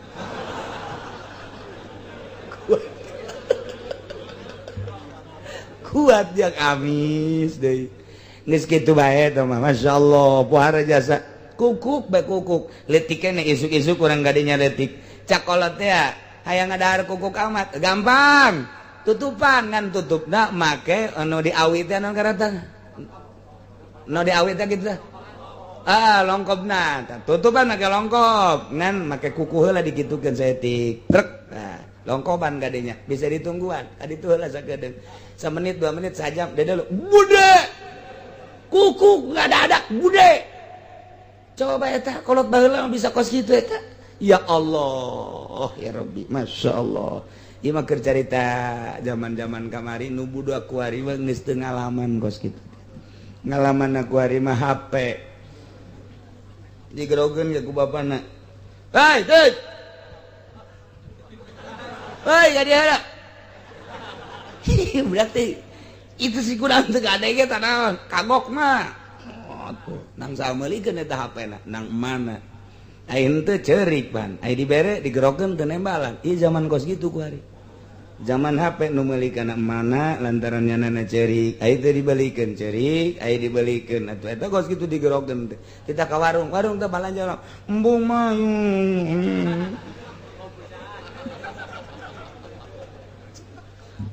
zaman araredan ka anak jeung indung edan kabehan ieu nah iya kerjarita masalah hewan wajib diberi parab di paraban eta hewan di inuman mun embungeun nu bogana zaid boga munding kemudian teh daek maraban munding sedengkeun eta munding geus sasada bae oh sapi tah mah tuh asal geus sasada bae berarti lapar moh dua rupa sasadana lamun moh berarti yang lakian teh sapi tah itu kitu kanyawan banteng lamun moh lapar tapi lamun moh jiat kula mah sanajan lain tukang sapi ge nyaho bae pokona mah sanajan eta ge teh kubo sasadana beda-beda eneng nama anu bapana tah beda sama lain hayang parab sama neulean wajib diparaban mun teu daekeun maraban sapoe 2 poe teu daekeun maraban keluarga geus ripuh sedangkeun eueuh anu ngarit lapor ka hakim tah hakim teh urusanna ka kebo-kebo urang lamun di negara Islam rapih ya sebenarnya mah lapor kamari mah lapor urusan tolak iya kan urusan nikah kamari mah urusan kebo pagi siapa ini saya ngaranna nu boga kebo nu bagus sayanya pan ai Dedi mah teu bagus boga kebo Peri Dedi Jore nya boga kebo saya ieu mah Mang Salawi tah pas Salawi atuh ieu Salawi ieu tah ieu pas kula anak Salawi cek nya teh ampura beusi aya Mang Salawi di dieu pasti ayah hiji mah. Aduh, sesangaran ulah Kasim. Tuh, kuduna mah Qasim lantaran anak Salawi jadi Kasim. Kasim sia enak lapor Pak. Kunaon? Abakula Salawi henteu daekeun maraban kebo geus 2 poe kebo wewean bae. Je, KRT-an saja RT 404 kula. Oke. Kelurahan sa. Lah, kelurahan mah geus eta we pokona mah. Geus datang tim ti kehakiman datang ka dinya. Mana Pak Salawi? Saya, Pak. Ini kambing kerbau siapa? Ya saya, Pak. Berapa kerbaunya? 6,5, Pak. 6,5. 6 meneng 1. Oh iya. Ini ada laporan tadi pagi anak bapak. Bapak punya anak namanya Kasim. Iya. Laporan apa itu anak saya? Laporan nih tanda tangannya. Surat laporannya jelas bahwa dia anak Pak Salawi. Pak Salawi sekarang padahal sehat, tidak mau lagi ngempanin kerbau. Betul? Betul. Nah, ini keharusannya menurut agama yang telah dijelaskan dalam Undang-Undang 5 pasal 5 di Indonesia. Ayat tahu teh undang-undang. Nah ini painim tanah ujbiro fil makul ala bayin awalapin awdibin. Ketentuannya dalam pasal 5 Undang-Undang 5 di negara Indonesia, kalau ada seseorang yang punya kerbau kemudian tidak mau ngempanin, nah ini adalah keharusannya 3. 1, harus dijual, bayin. Kedua, kalau tidak mau dijual harus diempanin. Kalau nggak mau jual, nggak mau ngempanin, potong bagi saya. Kok begitu Pak Hakim? Iya, ini kitabnya tuh. Fil makul ala bayin au anapil au dibin. Kelihatan nggak? Udah nggak kelihatan, saya udah tua Pak. Ya ini undang-undang pasal 5 ya. Jadi harus itu, nggak mau tidak boleh tidak, harus dijual. Jual nggak mau Pak, saya mah nggak mau jual kebo. Kenapa emang? Rasanya kasihan dapat saya ngempanin kok dijual. Aduh mau diapain itu malu? Empanin itu, nggak empanin juga nggak mau, anak saya nggak mau biar pada mati aja. Goblok lu. Udah dipotong aja. Mun teu daekeun bae, dijual tetep teu daekeun, maraban embung, pilih di antara 2 hakim antara dijual jeung dipencit. Tunggu 1 hari kemudian, 2 hari kemudian, 3 hari kemudian. Hari pertama harus ada tim dari kehakiman untuk ngempanin. Hari kedua ternyata dia masih belum terenyuh juga hatinya. Waduh, terenyuh. Masih belum mau dia ngempanin. Hari ketiga bawa oleh hakim ke pasar, jual, duitnya kasihkan. Rapih di negara orang. Kunaon sebabna? Syianatan lirruh, sebab ini hewan. Tidak boleh diabaikan, tidak boleh dibiarkan. Itu keneh manu purukutut geus sadat. Anak geus bebeja Pak, eta geus soraan purukutut Pak kurang parah Pak. Lah, hayang aing, moal maraban. Emang kurang itu. Puyang aing. Beak ku purukutut bae. Atuh aya beak ku purukutut mah bikeun atuh jual moal, kena sapaeh-paehna bae. Itu beres, Udbiro lapor ke hakim. Pagi Pak Hakim, pagi. Siapa kamu? Saya Teddy. Pantas buka purukutut mengaran Teddy. Iya, ada apa ini? Laporan Pak atas nama bapak saya ini. Saya anaknya. Kenapa? Bapak saya punya purukutut. Burung purukutut itu suaranya sekarang udah serak. Kenapa tuh serak? Kurang empan Pak. Kenapa nggak dipilih? Justru itu saya laporan ke sini. Tolong ditangani permasalahannya. Sebab saya suruh jual juga nggak mau, diempanin juga enggak. Ini rasanya 2-3 hari lagi isdet Pak. Apa itu isdet? Waduh, gue tahu izin Pak Hakim mati. Oh iya mati. Survei Pak Hakim di dele, panggihan. Ternyata embungan, pilih tilu. Ala bayin, awalapin, awadibin, jual atau diparaban atau dipencit betok purukutut teh. Eta teh kudu aya tim ti nagara. Masya Allah, Islam teu kurang kumaha. Rapih jasa majarkeun cenah cek jelema-jelema nu ekstrem terhadap Islam. Hukum-hukum Islam itu sebetulnya kekurangan. Taipodol sia. Ka dieu sia ngomongna jeung aing. Aya tah di Kristen urusan urukutut. Ayo ya. Ayo coba ayo dihukum encek urusan embe segala moal aya.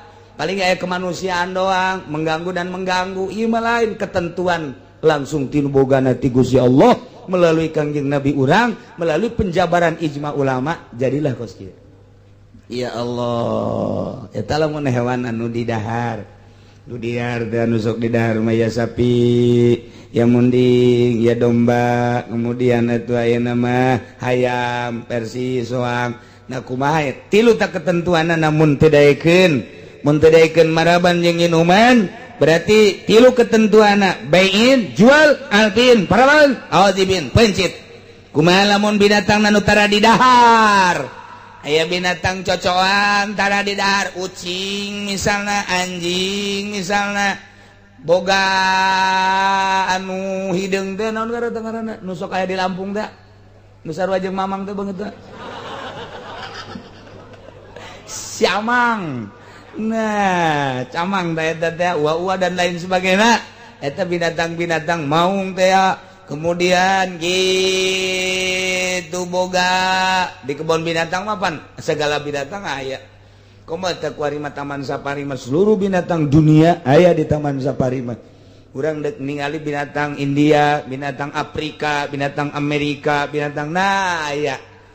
Eta kos kitu kan aku lagi pernah kadinya. Pernah neuleuh ngan gua mah dek dileukeun ieu teh dina kitab Bayatul Hayawan kos kieu ye. Engke halal apa halal coba deuleuh buktina. Tan mandak urang neuleuhan ka ditu banteunna naon ka kebon binatang neuleuhan ieu nu bentukna nu kieu halal, ieu haram. Gaji. Jadi urang datang ka ditu teh ngaji ka kebon binatang teh lain mawasi doi ka dituna. Teu beres teh mah tuh. Tuh, mantak kula inget ka Abah Ucu. Ucu almarhum caringin nyana aya nu ngajak ka kebon binatang kadinya ka taman safari tuh berangkat biasa ka ditu aya neuleuhan haram halalna bae cak ka Bau Ucu teh oh ieu binatang oh ieu nu sok didongeng-dongeng teh cak ka Bau Ucu teh naon peucang ieu horeng peucang ieu pinter sia peucang ngelehkeun maung teh peucang ieu horeng baheula maung eleh hujanna ta ku peucang Munaon eta cak peucang teh masya ka mana ka anak maung. Eueuh nya mah keur neangan dahareun. Bejakeun ka masya aing hayang ngalakian masya gitu. Bejakeun sia ku aing ka mai, bejakeun. Bejakeun ku sia. Sambarangan maing ka galak. Anjing nyaho. Bejakeun ku sia. Waduh barang datang teh mah tadi aya peucang. Kunaon? Aya naon cenah nya ka dieu? Mun ngalakian emak. Tolol peucang nu mana tuh nu di itu teh udang eta.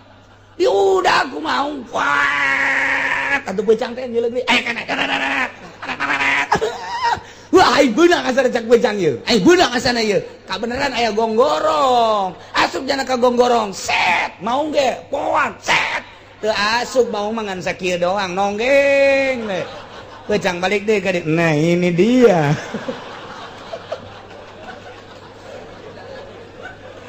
aduh geus aya be ya tinggal orang dongeng binatang nun teu di dahar kumaha coba wallahu a'lam.